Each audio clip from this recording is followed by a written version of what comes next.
they are. Oops. Yeah, on my finger. So everyone can see inside their handout, we've got issues related to what muscles here. We're trying to focus on No. I'm recording. the scalenes, middle trap, subscapularis, and teres major. I want you to do this combined, okay? And then if you have any concerns or problems with muscles you didn't get well, tell us which ones they are and how you might want to address them. Thanks, just throw stuff at me. So you make the tall guy sit down. No, It's gonna make sense to me. Okay. Alright. So we have them for the scalenes we have them isometrically tuck back the chin, because you'll probably get a lot of people with forward head like that, and you don't really want to bring the chin down. We also said that they should stabilize the trunk by retracting their shoulders, and that's activating the middle trapezius. And then the main two that we worked on for concentric and eccentric contractions was the subscapularis and the teres major. Subscap is obviously the medial rotator, teres major is extension and medial rotation. So he's just going to go into medial rotation and then extension, and then bring it back up slowly. And we noticed that it's kind of tough for him to control medial rotation if he gets further back here, so we had him do the medial rotation component of the exercise first before going into full extension. Okay, and for Tori and Mariana, as he's sitting right where you guys are, since you have great position to this, what's Jake doing particularly throughout the entire activity right here at the scapula stabilizers? He's retracting. He's retracting. Is he moving at all? And that's, I think, some of the important stuff there. He's got the chin pulled back, keeping his head nice and steady from side to side, keeping those scapula back into retraction, and getting peripheral motion out here at the glenohumeral joint.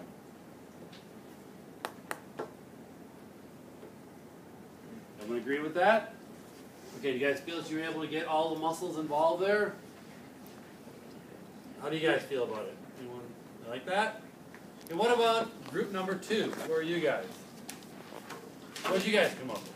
We did everything pretty similar, except we didn't get the extension component of the teres major, so we just kind of did weights. Okay. And then went to medial rotation while retracting the scapula. And okay. So can you show us? okay. Oh, they're cute. These are typically a little heavier than You have left alone, so. yeah. Okay. So we just retracted the middle trap, and then kind of went into medial rotation, and then back. And that was it. All right. And you say that a little bit too heavy weights, that's because if you go too heavy coming forward, what's going to occur? You're going to come forward in that protracted position. So you have to make sure you get the proper amount of weight. Okay? All right, sounds good. Anything that group 3, you guys also did the same stuff. I'm going to sneeze in a second. It's coming. What are working on?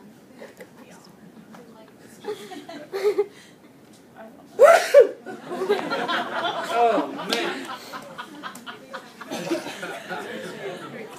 Yeah, sorry. You didn't record it. You can delete that, please. All right. Where's group 3? What did you guys come up with? We did the same thing that they did. That's why I want to spread you guys out so y'all come up with different ideas. So the same thing, okay? Now, now groups 1, 2, and 3 have all kind of said they did the same thing, okay? But we did hear some things people said, well, I had a little bit of stuff with one muscle group and another, one being the teres major, one being the subscapularis, okay? So of all the things that we've talked about, who teased it apart a little bit more between 1, 2, and 3? Not to say that anyone's right or wrong, but who teased it? Okay, how did they tease it apart? They added the extension in for the teres major. Yeah, they added the extension for the teres major, and what I will kind of ask you guys to think about too is that when you're doing various exercises, particularly the dynamic part of it, let's say you've got 2 or 3 muscles that you're trying to move through range, okay?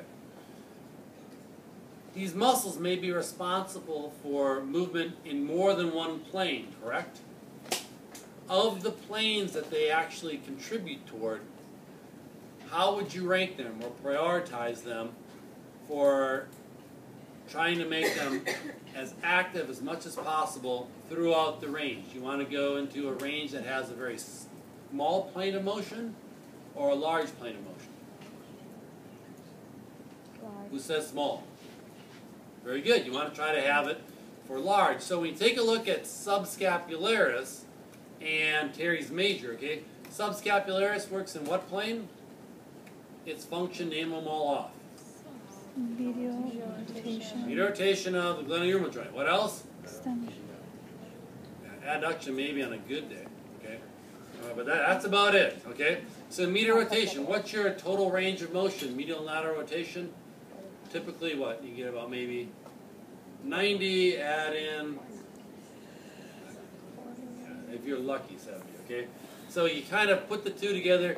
I bet you if you get about 130 degrees glenohumeral motion for most people, you're probably at the limit, okay? What about the teres major?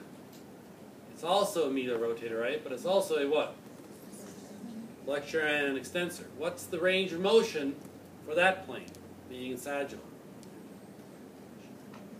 How much? Let's see, maybe 180, throw in maybe 50, 60. Wow, man, you're up over 200, 230, 40. So what do? Teres major is going to have some type of action in what plane? In the sagittal. Make sure you get the sagittal somehow built into it. Whereas the subscapularis, you'll pick that up through the transverse plane. Make sense? So try to remember what it is that the muscles do. And if you can, if you've got competing interests, make sure that as best possible that you address the muscle that has the greatest range of motion. Make sure you're trying to work it in that range. The difficulty we kept coming up with the teres major and its extension component is when we kept trying to get it, we kept feeling our triceps more. So how exactly do you kind of avoid the triceps with the extension? Everyone hear that? You know, the triceps are also coming into play here. So if you were doing like, I think you guys had the thing here, up above, okay, pulling down here, okay. Triceps do what? They help extend the elbow, shoulder, and they also help extend the elbow, right? If the elbow's already extended, now I'm really focusing what? The shoulder extension. What's your primary shoulder extensors? Latissimus and posterior delta a little bit. But yeah, also teres major, okay? Triceps might play a role there, but very little. Their big thing is elbow extension. So by getting into this concept and working it like that, I think these guys probably got the most efficient bang for their buck. But it's not to say that the other guys didn't have something that can also be effective, because it might be that someone's got a certain condition or problem that they try to perform that task. It's painful, they can't do it, you have to adjust it. Okay? Other questions? Yes, here. Do you do basically the same things you did but prone with like hands? Or is that not? So you're on a table here and you're bringing your arms up here. What do people think about that? Yes, no? I missed it. Do like the same motion that they did but like prone? So if you're lying down prone on the table here, you retract the shoulders back, you have to make sure that the arms are off the side of the table, you move through range and bring them up behind you, right? Would it work? Yeah. Yes. We tried that. The only thing we had trouble with was incorporating the scalenes, because you're trying to tuck your chin back while weighing your chest. It looks weird. It might kind of be a little tough in the face, but I mean that's a possibility. Who Okay. needs their face? I mean I'm not saying that it won't work, but certainly, okay, it's pretty much the same stuff. The thing that's nice about it is what? It's also gravity resisted as they do that. Okay. Other things. How are we doing? Questions? All right. Okay. Let's go to groups 4, 5, and 6. Okay. What was group number 4?